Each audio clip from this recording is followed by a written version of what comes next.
Hi yogis. So the pose of the month at B is crow pose. So what I'm going to do is here at the play shop, we call this Kira's Play Shop, I'm going to give you some tools so that you can cultivate the ability to get into crow pose. And I'm going to make it accessible to everyone because I'm going to give you the steps and you go as far as you can go and you just work with what you can. My suggestion is that you bring to this a sense of playfulness, a sense of joy, patience, and yeah, sense of humor, right? Be willing to fall. It's no big deal, right?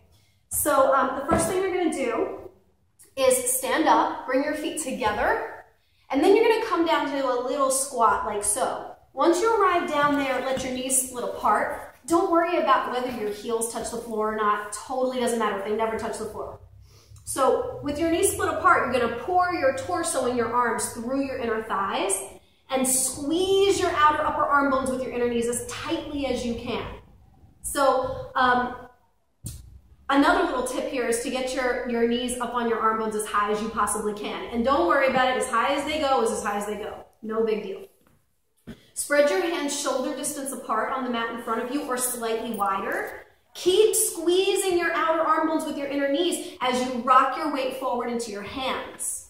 And then from there, claw the mat with your fingertips a little bit. Shift your weight forward even more. Keep squeezing, squeezing outer upper arm bones and see if it's possible to lift just your right toes away from the floor and then put them down. Lift your left toes away from the floor and put them down. If your toes don't lift at all, it's okay. Just keep squeezing your outer upper arm bones with your inner knees and you're doing the work of crow. You're perfect. If one set of toes comes up and then the other, maybe you play around with lifting both sets of toes away from the floor. Squeeze your upper arm bones with your knees and press into the floor more to straighten your arms.